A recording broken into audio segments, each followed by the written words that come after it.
It's 1350 hours on January the 18th, 2022.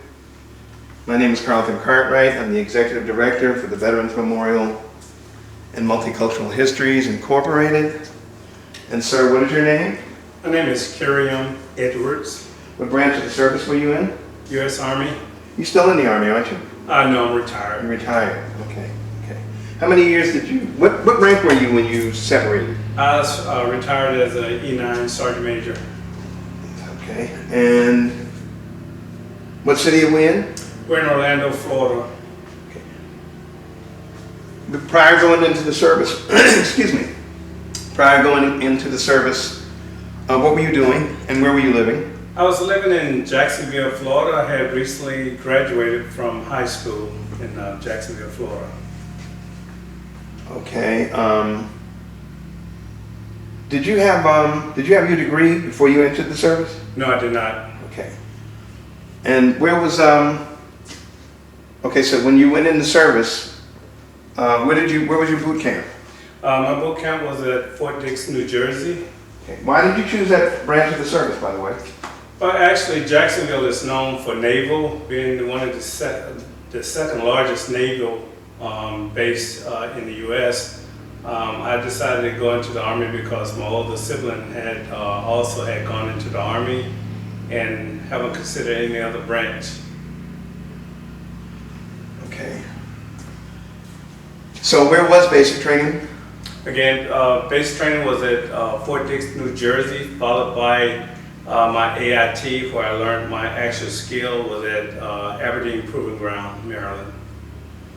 Okay, and how long was basic training?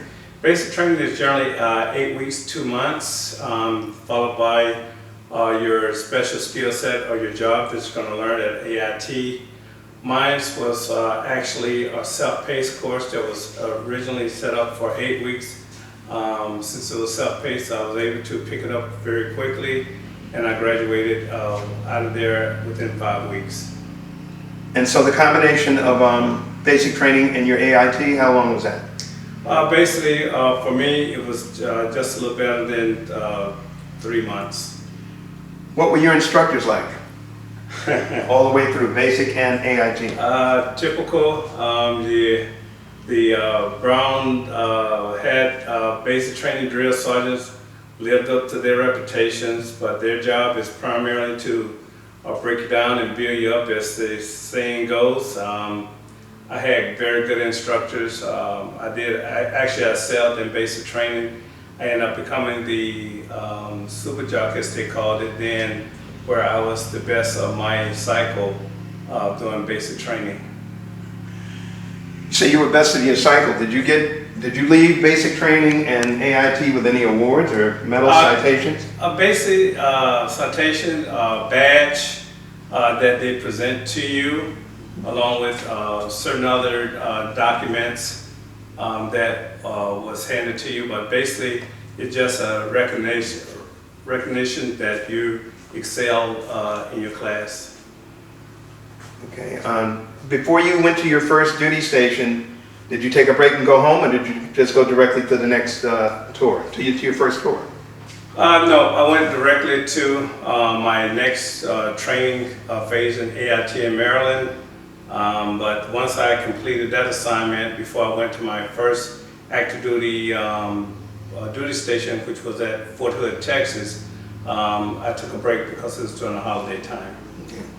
So when you got to Texas, how long was that tour? Texas, my contract was a 4-year that guaranteed me 2 years stateside, so I was able to stay in the U.S. 2 years prior to me PCSing to Germany. Oh, you were in Europe? Yes. How long was that tour? That one was 2 years for that assignment before I returned back to the States.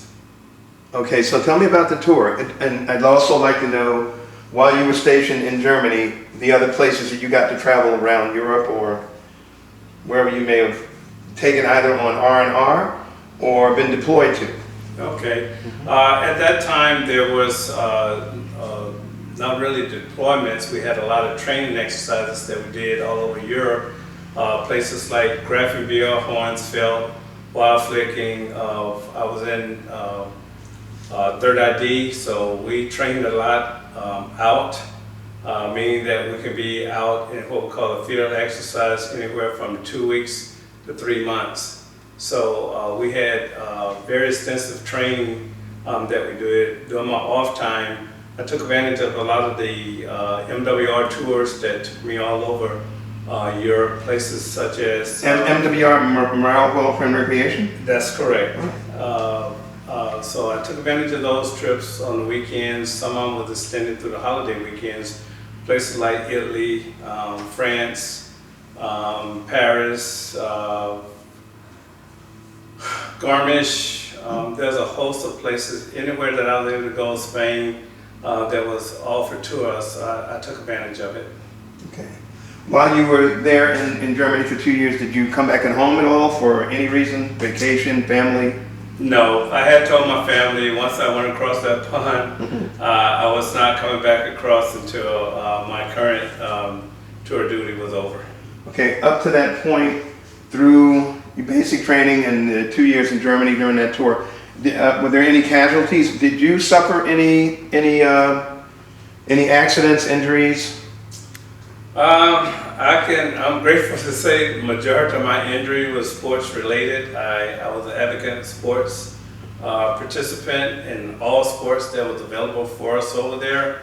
I did not receive any serious injuries during my earlier times participating in sports, but I did see a lot of them around other friends that had compound fractures and things of that nature from sports. Again, most of my tour there was mostly training, and the deployment of units for us going to the Middle East and those places hadn't started yet. What sports? How many different types? I participated in post basketball. I played different football teams, rather than flag football or what have you, or just pick up unit football games. I was a very good runner, so I participated in a lot of running events. I think I was one of the top runners that we had within my company or battalion. So whenever we did these battalion runs, certain individuals, they're allowed to run twice, so I was always selected as one of those individuals to run twice. So I was pretty good in sports. Okay. Something else I want to ask you. Did you coach? No, I was mostly a participant. Okay. Oh, awards, trophies. I mean, winning games. We won our share. Unfortunately, we did not take any of the major awards on there. I think on some of the battalion runs, we secured those areas there. I was, again, one of the ones that stayed out with doing exercise, gunneries, and things of that nature in support. My specialty was weaponry, so anytime there were gunneries or any type of exercise, the units that we supported, I was out there with them. I had to be there before they got there until the last one left from out there, so that's the reason our time frame can be from a couple of weeks to a few months. Who did you compete against? Was it strictly military, or did you compete against any of the other countries, ethnic groups? We had opportunities on certain special events. There's a thing called the German Schuss and Sneer. It's a weapon competition where basically a certain number of U.S. soldiers compete with the German soldiers. And basically what it is that we select 2 different weapon systems that we would compete for badging. That these badges would be just like our U.S. badges for sharpshooter, marksman, and expert. And theirs goes a little different. It goes by the coloration, bronze, silver, and gold, meaning for the expert. I was also an excellent shooter, so I qualified as expert with the weapon systems also. Speaking of which, what weapons did you compete on? And also, what weapons did you become proficient on? Well, again, with my background, I had to be proficient in all weapon systems, anything from a snub nose all the way up to the main gun on a tank for its repairing, but for its shooting and qualifying with from the earlier days, the 45 M1911 to the, then we went into the Berettas 9mm, but the M16A1, 2, 3, 4, the M60, which converted over to the M240 Bravo 7.62mm machine gun, the Army M250 cal machine gun, also the Mark 19 40mm fully automatic machine gun. So again, there's a host of different weapon systems that I had access to for its qualifying and repairing, and a lot of those are in the museums nowadays. Were you responsible for any training on weapons? Yes, with my background, my unit, neighboring units would always request assistance while they go into the range with expertise to correct any malfunctions and things, adjustments, because I was the direct support, hands-on, that we had the capabilities of repairing it with parts on hand. During any of those exercises, were there any casualties? None that I can recall. Okay. So tell me about your interaction with the people on the European economy. Again, that was a great experience during holidays and special seasonings. For example, the Great Vineyards was big, that we had German, US, where the units would allow us to go into the cities and go out to the different vineyards and pick grapes and spend time during the harvest of different seasons that they would have there. They had a host of different other things that they do. It's a thing they call the German, goodness, what's the name of it? Volch March. And basically on the weekends, what they do is just go out to the countrysides on different walks, and they walk, 3, 5, 10 kilometers through these different passage areas, and they would present badges and different little trinkets to say that you completed different things. But it was just another way of having relationships with the community that we were stationed in over there. Speaking of which, how was the food? Excellent. Some of my favorite meals still today is Jaeger Schnitzel. It's basically a meal with mushroom gravy on it, the pamphlets, your French fries, and Savai Chrissy Weissen, which is basically 2 light beers. Do you speak any German? I spreche just Okay. Okay. Enough to get by. enough to I can get on and off the highways, yes. Okay, that's a good thing. All right, so what was your next tour? After that, I returned back to the States. I decided to get out and go back to school for a while, and found out that it was not my liking in the civilian sector. So I joined a reserve center, and once that happened, I started moving around quite a bit. Things started escalating for me. Again, with my background as weaponry, I took a government position as the weapons specialist within the state of Florida, which I ended up inheriting the whole state on the reserve side. So I went to every reserve unit in the state of Florida and made sure that their weapons and weapon systems was up to par and inspected. I did that for a number of years, and during that time, the deploying of units to the Middle East started coming up, and I was heavily involved in that on numerous occasions. Were you deployed to the Middle East? Yes, I was. I was deployed several times over to Afghanistan. I was in Iraq, Kuwait, for different tours. Over what period of time? You said, first of all, how many tours was it? I had a total of 9 deployments. Basically, a lot of those extended from going to Bosnia, Kosovo, Kuwait, Iraq, and Afghanistan. And what length of time? Can you remember what year you started those deployments? Yeah, those was during the first Gulf War, during, thinking back now, 1990, 91 time frame. And every year, after every 2 years or so, I was out. Most of my deployments was for 1 year. The longest I was out was 2.5 years. Okay, and what was your rank? What rank were you at when you started those deployments, and what rank were you when you ended? In the first Gulf War, I left as a staff sergeant. I came back as an E7, so I got promoted shortly after the deployment. And 4 years later, I made it up to the rank of E9, so everything after that, my end of the career from 1999 when I made Sergeant Major to 2014 when I retired. Mm-hmm.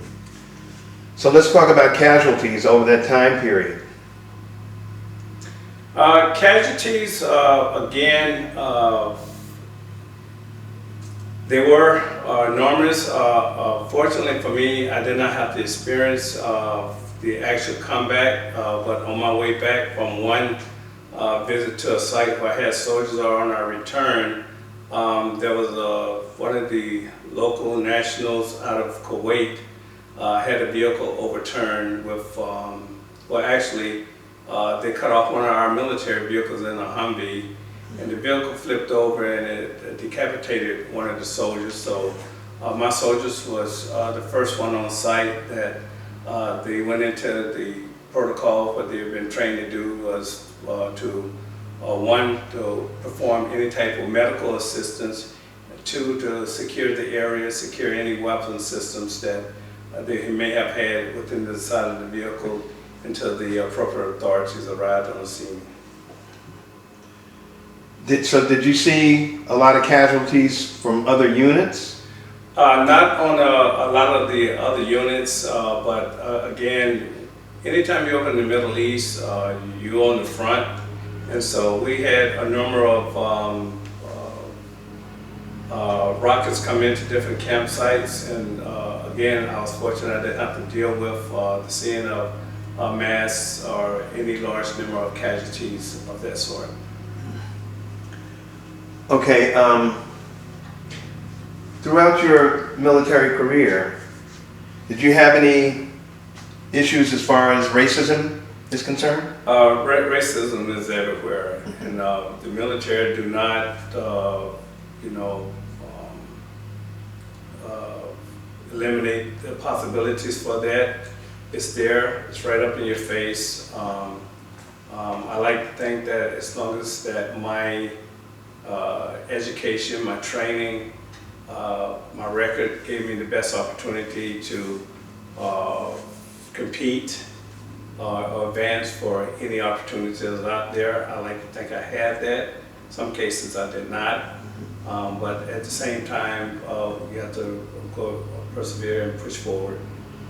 Speaking of your education, what have you used your GI Bill for over the course of time?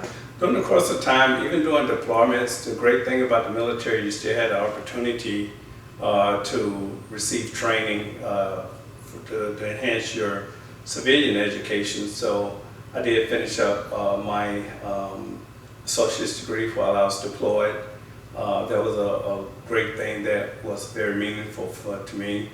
That allowed me to get the opportunities to get an education while I was still serving.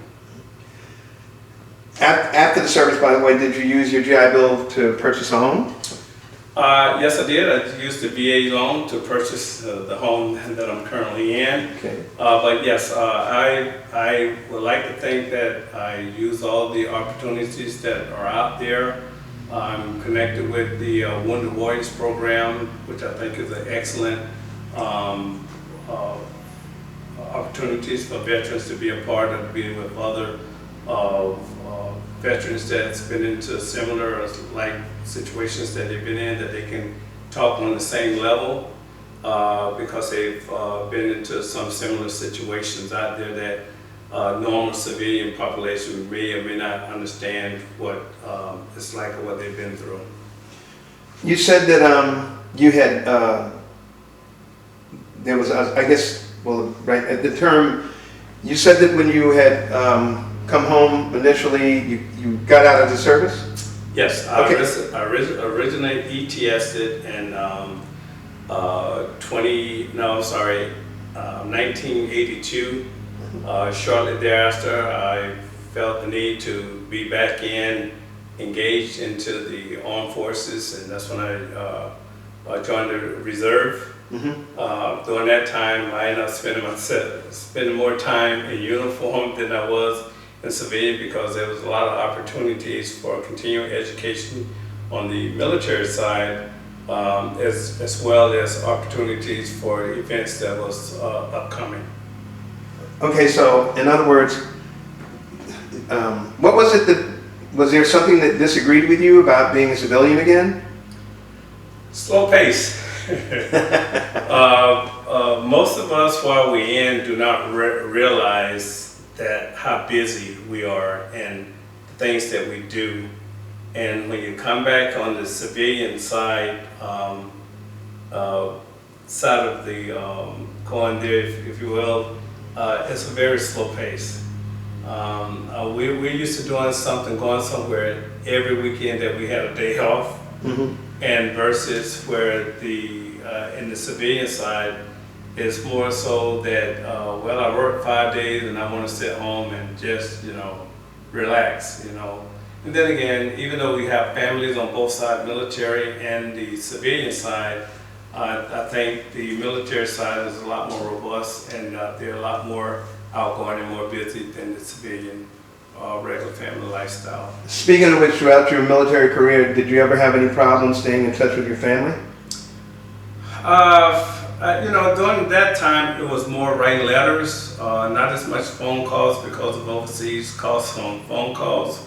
But today it's a lot different now. Towards the end of my career, that we can use Skype, we can do different calls on different mobile devices that were available. But my early part of the career, I was single, so it was, other than just touching base with my parents or my siblings, it wasn't a whole lot that I had to do that. Writing a letter or receiving a letter, that I wasn't very appreciative of those. Okay. While you were in the service, throughout your entire career, where else did you get to travel? It doesn't matter whether it was R&R, regular vacation, deployments, any place that you haven't mentioned that you have had the capability of visiting. Wow.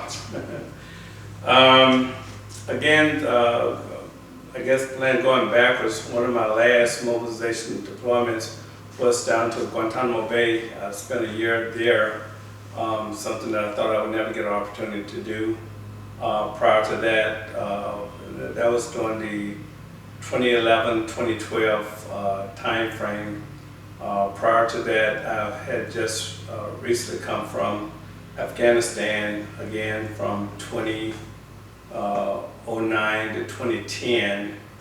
Prior to that, 07, 08, I was in Kuwait, which I had soldiers in all three locations of Kuwait, Afghanistan, and Iraq. So I was constantly going out, visiting, checking on the soldiers that was at the outland locations. Prior to that,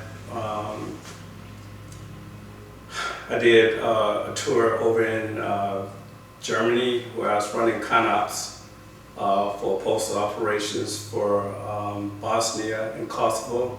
So I would go back and forth. I would spend 2 weeks in Germany, in Heidelberg. I would go to Bosnia, Tuzla, for a week checking on soldiers, come back 2 weeks in Heidelberg, Germany. Then I would go to Kosovo, to those locations. So I did that a number of times. Other than that, it's just going back and forth to those two countries. But again, for my vacation and things, then each time I would go over, I would definitely try to get to Paris, France, Spain, Rome, Italy, with different places that are over there that's offered opportunities for us to get out and see things that other people would never see, or things that your parents or siblings just read about, and you can actually get out there and touch it. So it was great.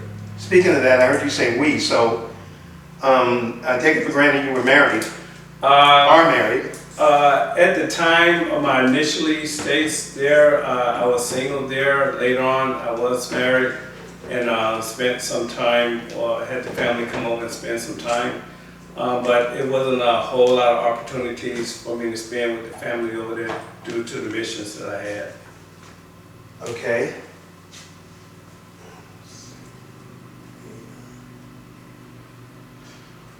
Tell me about two of the most memorable, excuse me, tell me about two of the most memorable experiences that you had during the service. Wow. I guess the biggest times, that memorable times I can think of, was basically, I have so many thoughts. That's a tough one for me right now. We're talking about 36 years and try to craft it down to a couple. I can always say that each time that I receive certain promotions or certain assignments was very meaningful for me. When I made first sergeant, to me that was a big thing for me, because I always felt that I had certain skill sets for leadership, and the first sergeant roles actually pull the best out of you as a young soldier that's coming up to be in charge of a company level of soldiers. So overall, medals, commendations, citations, what did you walk away with? That's another thing. I almost need a list of things, but my highest award I received was the Legion of Merit Award, which is one of the top awards that you can get. That's out there. It's out there up under your medal honors type categories there. But I have had numerous of awards, citations, or badges that I received during my course of my career. I keep a me book just to keep up with everything, because I don't have enough wall space to display everything that I have. In the military, we come up with these coins of excellence, and I receive several, I would say over a couple of hundreds of those coins from different generals, and my highest one that I would say that I briefed the Joint Chief of Staff, General Shelton. He was actually the Chief of Staff that replaced Colin Powell once he stepped down, and I was in Bosnia, and my two-star general wanted me to brief him on operations of what we were doing with our mission there, and I think he was very appreciative of the job we done and presented me with his signature coin. I also received another one I received from the Secretary of Defense, Honorable Cohen. I received one of his coins for a job that I was doing as well. Where did you get to present to General Powell? I never had the opportunity to meet General Powell, just his replacement. But at the same time, he's definitely ranks high up in my books of who's who in the military, and I've followed him since he took over certain assignments back when during the invasion down in Panama. And when he came on the scene and started speaking, his name jumped out, and he stayed in the front view of all Americans from that time on. During your deployments, did you have anything to do with battle planning? During battle, my job was in operations, but for his battle planning, that was not in my lane there. My lane was a lot more in the support of the battles. Okay. Tell me about your affiliation with the Buffalo Soldiers. I've been affiliated with the Buffalo Soldiers since 2013 when I relocated here to Central Florida for a job opportunity. I have been with them, riding with them for, let's say, over 7 years now. I'm currently the Dean of Riders for the Orlando chapter's Buffalo Soldiers, meaning that I keep up with all the mileage events that the Buffalo Soldiers in our chapters ride and participate on. And I have a normal goal that I put out that our goal is to annually ride to the moon. Basically 243,862 as they say as the crows fly. But again, during these COVID times, our mileage have dropped off, to be expected. But we've actually 1 year have gone to the moon and was halfway back. Orlando chapter is considered what we say a large chapter. There are 8 chapters here in the state of Florida, and I think we are one of the tops that's out there in the nation, in my opinion. Nice. By the way, have you retained how many, or have you, friendships from the service, military? Have you retained friendships? I have. Matter of fact, a couple of weeks ago, I have a friend, Willie Hamilton. Met him back in 1984 when I relocated down to South Florida. Joined another unit in that area. We've stayed friends, through the blessings of the media, with the Facebook and the email traffic and other means of communicating out there. I try to communicate with a lot of the friends out there.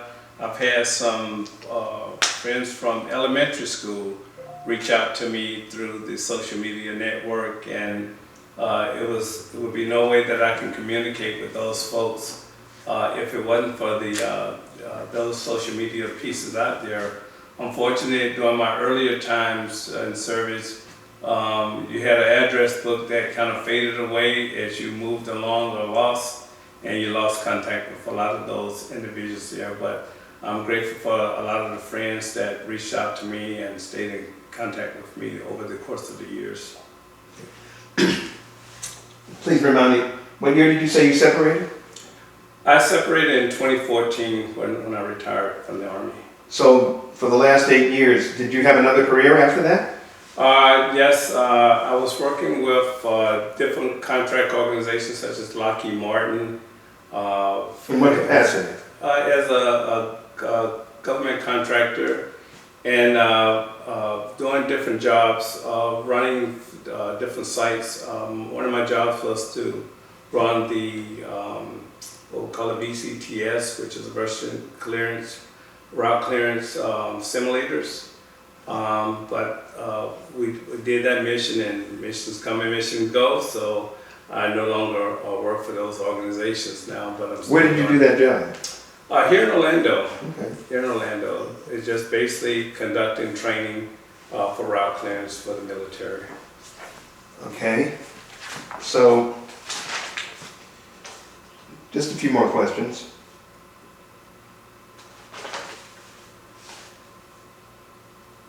Your military experience, what influence did your military experience have when you're thinking about war or about the military in general?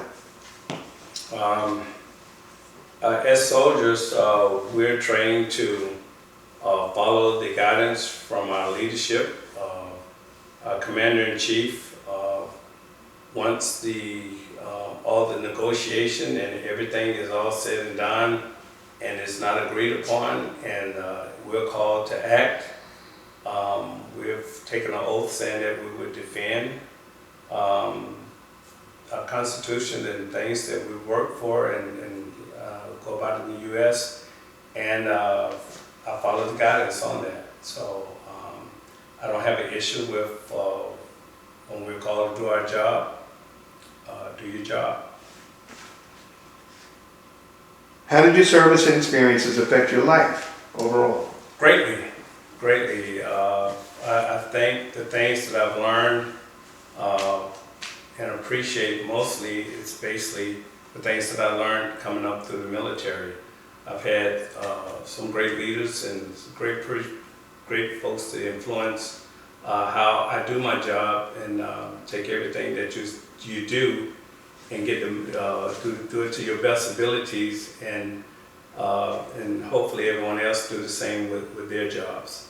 So again, I'm very grateful for the education and the leadership that I received. Is there anything else that you would like to add to this conversation?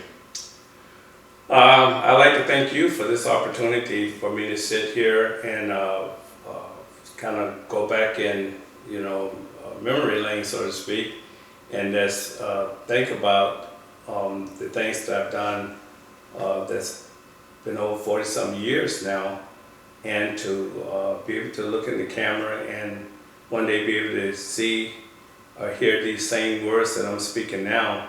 And again, I appreciate you and the time. Not that PTSD is solely relevant to people from the military who have served in wartime or in wars or in deployments or engagements, but I'd like to get your opinion on what is your opinion of solutions to military individuals who suffer greatly from PTSD? I can tell you firsthand that it's real. I think that we're still not doing enough for those that are suffering greatly from PTSD. Don't have the answers to, but at the same time, I only wish and hope that those that do have issues with severe PTSD take the initiative to reach out for help, because we do have some systems in place, but we still have a long way to go, because we're still losing too many lives through suicide and other ways that if we can only reach those individuals in time, we can save a lot more lives out there. Okay, well, I would really like to thank you for your service, and I'd also like to thank you for a great interview. Thank you. Absolutely. My pleasure.